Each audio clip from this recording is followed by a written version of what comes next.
Go ahead, Gallup or Coach. Mark, seemed like you guys kind of just were able to outlast them tonight, particularly after the great start to the third quarter. What did you notice about the way that your team was able to just close out the win? Well, credit Houston. I thought they played well. Obviously, those are tough games. Those guys are good players, and they're motivated. They're getting opportunities that they don't normally have.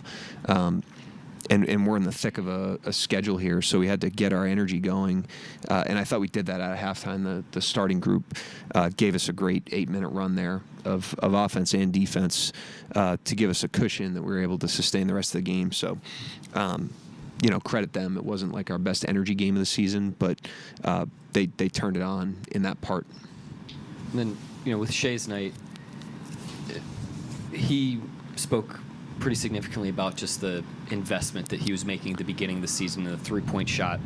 Are we seeing, as the year has gone on, just continued dividends of that, not just with the shots he's making from behind the arc, but what it's opening up for the rest of his offense too? Yeah, and I think, if you look at his growth year over year, three-point shooting is definitely there. I think the blend of shooting and attacking and passing early is definitely there. I just think he's got an unbelievable pace to him right now. He's finding his stuff. He's attacking and really hitting the gas on some plays. And then there's other plays where he's just letting the defense tell him what to do and moving it to his teammates. And it's allowing for the rest of the team to play really well at the same time as him. So he deserves a lot of credit. And I think, there's ups and downs in a regular season, but if you look where he was a year ago, it's amazing how much improvement he's made despite being, an elite player, an MVP candidate a year ago. You scored 137 points, so you figured it out, but people throwing zones at you. They were going zone, man, kind of early on. I think you had like 4 turnovers at the first time out. Yep. How'd you get it figured out? What you change, I guess, or whatever? Yeah, I mean, since All-Star break, we've seen very little base defense. It's crazy to think about, but we've played 7 games, and Atlanta threw some base stuff at us. San Antonio, that was mostly base in that game, but the rest of the games has been a combination of zone and double teaming and blitzing, and it's good for us because we're going to have to be able to pivot to different solutions.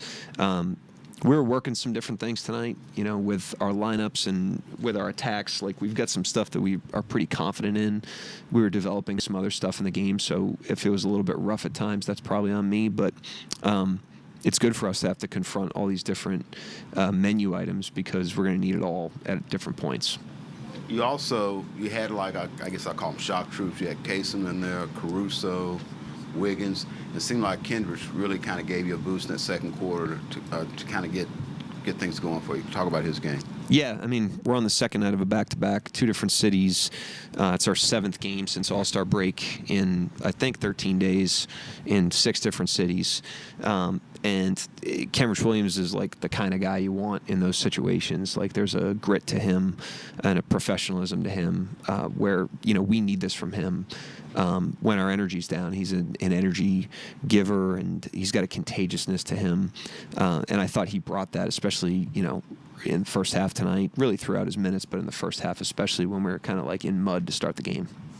Mark, last year one of the major topics of discussion was rebounding. You guys were bottom 5 in rebound percentage and rebounds per game. This year, you guys are knocking on the door of being a top 20 team.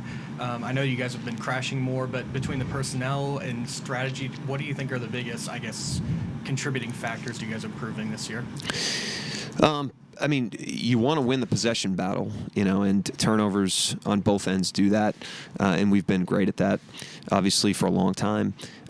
But you also don't want to concede rebounds as a result of that. And so I think the fundamentals of crashing, fundamentals of blocking out have accumulated over time. I think our returning players have gotten pretty good at that, and I think Hartenstein's helped with that. He's played a lot of minutes, and he helps your team on both ends on the glass. And so it's definitely in a good spot. And if we can rebound the ball offensively, defensively, limit our turnovers, force turnovers, you're widening your margin for error in a game that you're doing those things. Anybody else? Riley? Mark, how much, if at all, does the identity of your team have to bend to certain lineups, like the double big stuff for small ball or single big? the identity shouldn't change. We want to be a compete together team. The system fundamentals shouldn't change. The system fundamentals are, baseline things that transcend position, transcend lineups. That's like individual defense. It's blockouts. It's floor spacing. It's how sharp we are in our two-man actions. Like that stuff doesn't change. So the identity of the team doesn't change.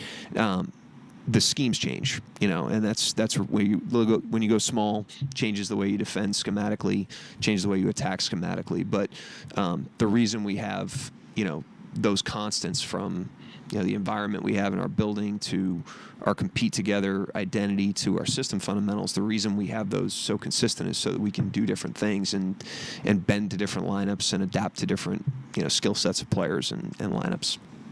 Hit the 50 win mark tonight, fastest an OKC team has ever gotten to 50 games. Can you talk about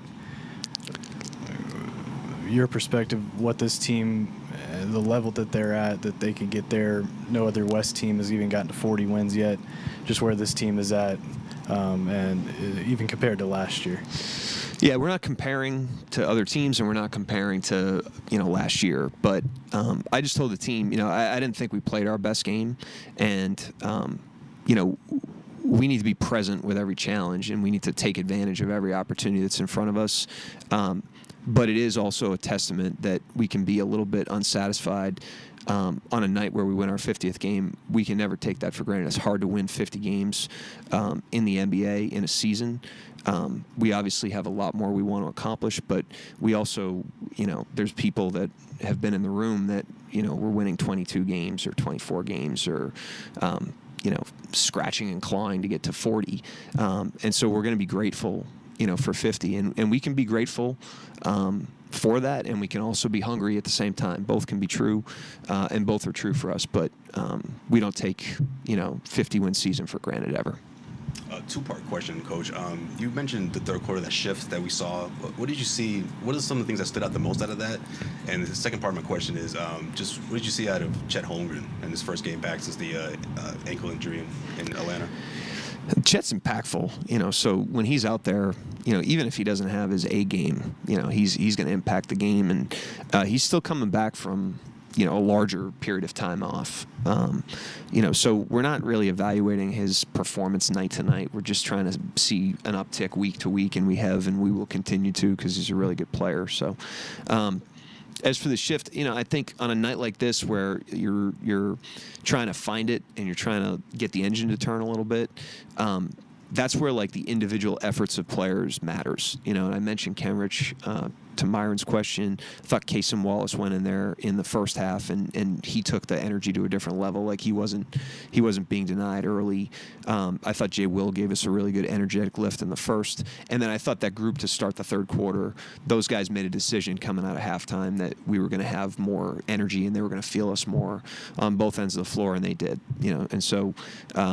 It's important that guys take individual responsibility for their energy and what they're contributing to the team, and that stuff's contagious when you have a team as connected and competitive as us.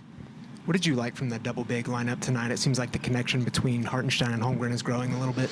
Yeah, I mean, we still haven't seen it, in maybe its most optimal form, which is against bigger teams that are like, just trying to play, through your chest at the basket.